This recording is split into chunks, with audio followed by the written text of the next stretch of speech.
ملک ہمارا ہے، ہم ہمیشہ سے اس ملک میں رہتے چلے آئے ہیں، ہمارے آباء و اجداد ہمیشہ سے اسی ملک میں رہتے ہیں، ہمیں اپنے اس ملک سے تعلق ہے، محبت ہے، ہم اس ملک کو پھلتا پھولتا امن و امان اور پیار و محبت کا گہوارہ دیکھنا چاہتے ہیں، اور ہمارے اکابر جمعیت علماء ہند پہلے دن سے اس کے لیے کوشش کرتی رہی ہے، ہم بھی ان کے نقش قدم پر چل کر برابر اس کے لیے کوشش کر رہے ہیں۔ ملک کی آزادی سے پہلے انگریز کی غلامی کی زنجیر کو توڑنے کے لیے علماء تقریباً 150 سال تک کوشش کرتے رہے، مرتے رہے، پھانسی کے پھندے اپنے گلوں کے اندر ڈلواتے رہے، لیکن 150 سال تک ان کی ہمت اور جرأت برابر اپنی جگہ کے اوپر قائم رہی، ایک کے بعد دوسرا، دوسرے کے بعد تیسرا، تیسرے کے بعد چوتھا، برابر معرکہ قائم کرتے رہے، میدان میں لڑتے رہے، مرتے رہے، مارتے رہے۔ برادران وطن کو ساتھ لیا، جب بالکل ابتدا میں 1803 سے علماء نے مدرسوں کو چھوڑ کر میدان میں آ کر انگریز کے حکومت ایسٹ انڈیا کمپنی کی مخالفت کی تھی، وہ دور بہت سخت دور تھا، تنہا میدان کے اندر صرف اور صرف علماء تھے جنہوں نے اعلان کیا کہ انگریز کی غلامی حرام ہے۔ لیکن سن 1831 میں جب بالا کوٹ کے میدان میں شکست کا سامنا ہوا تو انہوں نے برادران وطن کو ساتھ لیا، ان کے اندر ملک کو آزاد کرنے کا، کرانے کا شعور پیدا کیا، یہاں تک کہ 1857 کا معرکہ ہوا جس میں ہندو اور مسلمان دونوں شریک تھے، وہاں بھی شکست ہوئی۔ پھر 1880 سے لے کر 85 تک کانگریس کا وجود ہوا،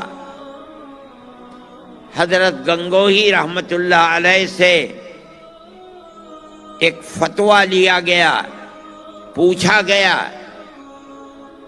کہ غیر مسلموں کی ایک جماعت قائم ہوئی ہے کانگریس، مسلمان جو تقریباً 80 سال سے ملک کی آزادی کے لیے قربانی دے رہے ہیں، کیا مسلمانوں کو ہندوؤں کے ساتھ اشتراک کر کے ملک کی آزادی کے لیے ان کو ساتھ لیا جائے اور اس میں شرکت کی جائے؟ حضرت گنگوہی رحمت اللہ علیہ کا فتویٰ آج بھی موجود ہے۔ انہوں نے فرمایا کہ اگر دین اور شریعت کی کوئی مخالفت نہیں ہوتی تو مسلمان کا ہندوؤں کے ساتھ اشتراک عمل جائز ہے۔ چنانچہ کانگریس میں داخل ہوئے، کانگریس کا بنیادی مقصد اس وقت صرف یہ تھا کہ 1831 اور 1857 میں جو دو جنگیں ہو گئی ہیں انگریزی حکومت کے ساتھ، اور جو انگریزی حکومت ملکہ برطانیہ سے لے کر یہاں تک جو ہندوستانیوں کے خلاف ایک ذہن بن گیا ہے، اس ذہن کو بدلا جائے۔ ملک کی آزادی ان کے سامنے نہیں تھی۔ آپ اگر تاریخ کو پڑھیں گے، سن 85 اور 83 کے اندر جو بات کانگریس کے جلسوں میں کہی گئی ہے وہ ملک کی آزادی کی نہیں ہے، بلکہ وہ صرف اتنی بات ہے کہ ہمارے اور ملکہ برطانیہ کی حکومت کے درمیان میں جو غلط فہمیاں پیدا ہو گئی ہیں ہم ان کو دور کرنا چاہتے ہیں۔ لیکن کانگریس کو اس نقطۂ نظر پر لا کر جمع کرنا کہ نہیں، ملک کی آزادی کے لیے کام کرنا چاہیے، یہ صرف ان مسلمانوں کا کام ہے جو حضرت گنگوہی رحمۃ اللہ علیہ کے فتوے کی بنیاد پر کانگریس میں گھسے اور کانگریس کے نقطۂ نظر کو تبدیل کر دیا۔ برابر یہ چیز چلتی رہی اور جمعیت علماء اپنا کام کانگریس کے اندر گھس کر کرتی رہی۔ یہ علماء کا کردار ہے اس ملک کی آزادی کے لیے۔ لیکن کوئی پلیٹ فارم علماء کا ایسا نہیں تھا کہ جس کے اوپر دوڑا جائے، یہاں تک کہ حضرت شیخ الہند رحمۃ اللہ علیہ جو آزادی وطن کے لیے انگریز کی مخالفت کی آگ ان کے سینے کے اندر تھی، انہوں نے پروگرام بنایا کہ ہم شمالی ہندوستان سے آزاد قبائل سے اپنی جماعت کو متحد کر کے وہاں سے انگریز کے خلاف جنگ کریں گے، اور وہاں قریب افغانستان تھا جو آزاد ملک تھا، ہم اس کی مدد لیں گے، اور ترکی کی خلافت اسلامیہ تھی اس سے ہم مدد لیں گے۔ ایک مدرسے کا آدمی ایسا پروگرام بنا کر ملک کی آزادی کے لیے کام کرے، یہ بڑی عجیب و غریب چیز تھی۔ کوئی پلیٹ فارم نہیں تھا، تنہا ایک آدمی اپنے ہزاروں شاگردوں کے ساتھ ملک کے باہر رہ کر کے اپنے ملک کی آزادی کے لیے کام کرے، یہ بڑی عجیب و غریب چیز تھی۔ انگریز غافل نہیں تھا، مولانا نے اس کے لیے سفر کیا۔ سعودی عرب اب بن گیا، اس وقت سعودی عرب نہیں تھا، حجاز مقدس گئے، ترکی حکومت سے مدد کی بات کی، لیکن وہیں ان کو گرفتار کر لیا گیا اور مالٹا کی جیل میں اپنے 4 ساتھیوں کے ساتھ بھیجا گیا۔ وہاں تقریباً 4.25 سال جیل میں رہے۔ جب آنے کی بات شہرت میں آئی کہ اب وہ قید بامشقت ختم ہونے والی ہے، ان کے اشارے سے ہندوستان کے اندر ابھی وہ جیل میں تھے۔ سن 1919 کے اندر جمعیت علماء کی بنیاد رکھی گئی، ابھی تک آئے نہیں تھے۔ سن 1920 میں حضرت تشریف لائے اور یہاں آ کر کے وہ فوراً اس پلیٹ فارم کے اوپر دوڑنے لگے۔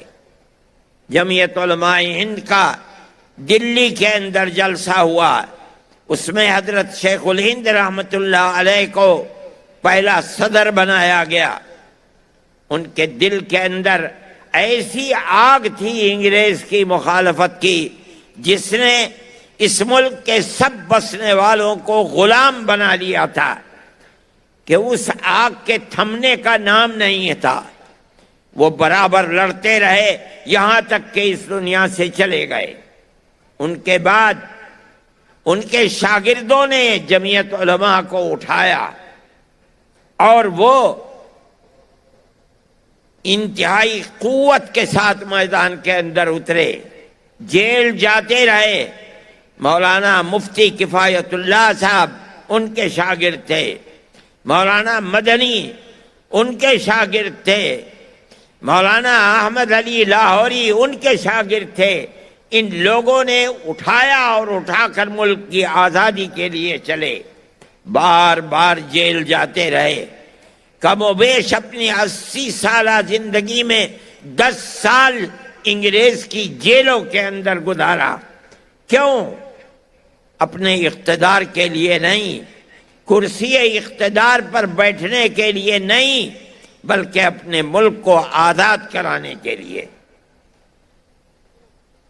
جیسے جیسے ملک کی آزادی قریب آتی تھی اور یہ معلوم ہوتا تھا کہ انگریز بھارت کی سرزمین کے اوپر نہیں رہ پائے گا، ویسے وہ کانگریس کے لیڈر مہاتما گاندھی، موتی لال نہرو، جواہر لال نہرو،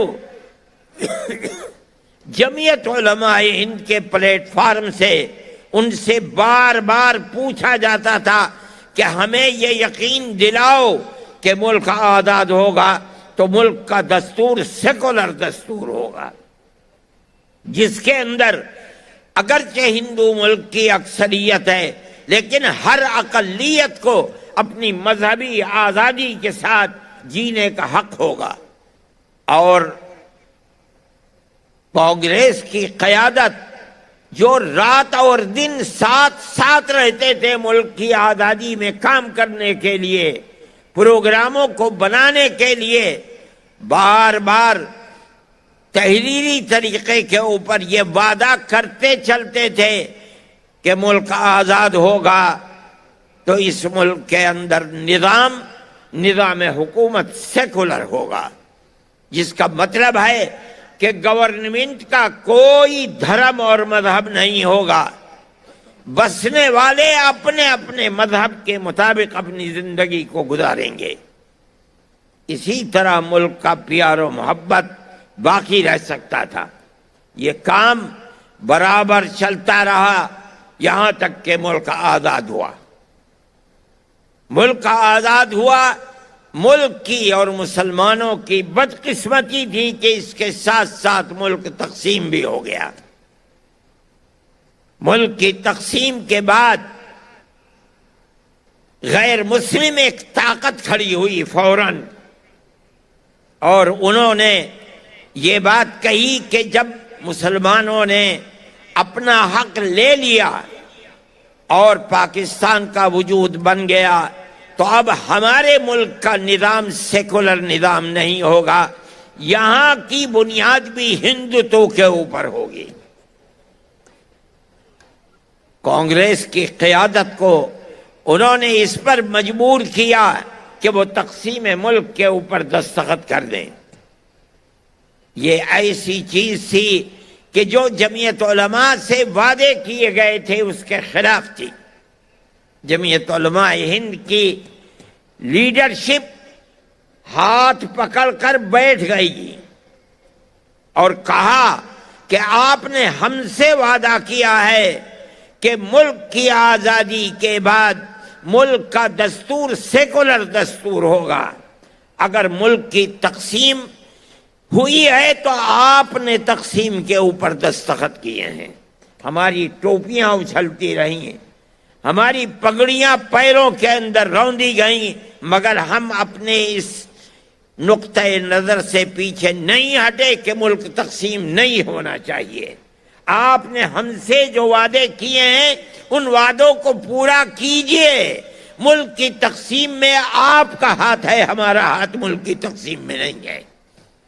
یہ اتنی بڑی چیز تھی، شریف لوگ تھے، ان کو مجبور کر دیا کہ ملک کی تقسیم اگرچہ ہو گئی ہے لیکن ہندوستان کا دستور سیکولر دستور بنے گا۔ مسلمانوں کا قتل عام ہو رہا تھا، سب سے پہلی چیز جس نے ملک کو نقصان پہنچایا ہے اور فرقہ پرستی کی لعنت بڑھی ہے، وہ گاندھی جی کا قتل تھا۔ گاندھی جی جو کچھ کر رہے تھے، جو سبھائیں روزانہ بناتے تھے، وہ مسلمانوں کے قتل کو روکنے کے لیے، لیکن ملک کی نہیں بلکہ کانگریس کی وہ طاقت جس کے رگ و ریشے کے اندر فرقہ پرستی تھی، وہ طاقت نہیں چاہتی تھی، یہاں تک کہ اسی قاتل نے مولانا آزاد کے کہنے کے مطابق گاندھی جی کا قتل کرایا۔ گاندھی جی کا قتل در حقیقت سیکولرزم کا قتل تھا۔ اس کے بعد سے ملک کے حالات بدلنے شروع ہوئے، فرقہ پرستی بڑھنے لگی اور ایسی بڑھنے لگی کہ آپ اور میں جانتے ہیں کہ سن 47 کے کچھ ہی دنوں کے بعد فسادات کا سلسلہ شروع ہوا۔ کوئی ہندوستان کا قابل بیان ایسا شہر نہیں ہے جہاں فرقہ پرستوں کے ہاتھوں مسلمان کا خون نہ بہا ہو، ان کی دولت نہ لوٹی ہو، آگ نہ لگائی گئی ہو۔ یہ سب کیا ہو رہا تھا؟ فرقہ پرستی تھی، فرقہ پرستی کا جنون تھا، کانگریس کی حکومتیں تھیں۔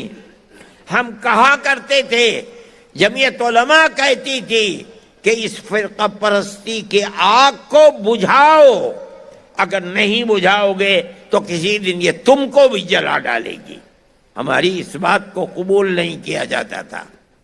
جمعیت علماء نے تحریکیں چلائیں، جیل بھرو تحریک چلائی۔ کیوں چلائی؟ تاکہ ملک سیکولر ملک رہے اور یہاں سیکولرزم باقی رہے۔ اگر نہ رہے گا تو یہ ملک تباہ ہو جائے گا۔ ہماری اس بات کو نہیں سنا گیا۔ کانگریس کی پالیسی لچکدار پالیسی رہی۔ ہم کہتے تھے کہ نکیل ڈالو، مگر نکیل نہیں ڈالی گئی، فرقہ پرستی بڑھتی رہی۔ ہم کہتے تھے کہ آج ہمارا خون پی رہے ہیں، کل کو تمہارا بھی خون پیئیں گے۔